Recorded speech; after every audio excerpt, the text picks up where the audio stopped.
তানজিম হাসান সাকিবের পা ধোয়া পানি খেতে চাইলেন লিটন দাস। চলুন দেরি না করে বিস্তারিত জেনে আসি পুরো ভিডিওতে। এবার পাকিস্তানের বিপক্ষে সিরিজ হার বাংলাদেশের। গেল সপ্তাহ আরব আমিরাতের বিপক্ষে সিরিজ হেরেছিল বাংলাদেশ।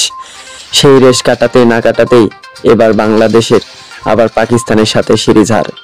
শুক্রবার 30 মে টি-20 সিরিজে দ্বিতীয় ম্যাচে পাকিস্তানের মুখোমুখি হয়েছিল লিটন দাসের দল, যেখানে 57 রানের বড় ব্যবধানে মুখ দেখল বাংলাদেশ দল।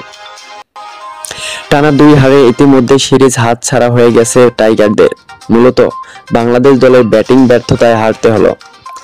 202 রানের লক্ষ্য ব্যাট করতে নেমে শুরুটা ভালো পেয়েছিল বাংলাদেশ দল।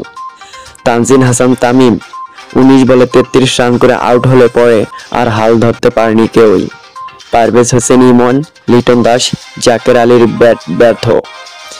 শেষ দিকে মেহেদী হাসান মিরাজের 23 এবং তানজিম হাসান সাকিবের 31 বলে 50 রানের ভর করে হারের ব্যবধান কিছুটা কমিয়ে আনে টাইগাররা।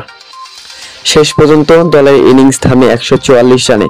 পাকিস্তানের হয়ে সর্বোচ্চ 3 উইকেট শিকার করেন আবরার আহমেদ। ম্যাচ চলাকালীন শেষে লিটন দাস বলেন, আমার লজ্জা হওয়া উচিত, আমার তানজিম হাসান সাকিবের পা ধোয়া পানি খাওয়া উচিত।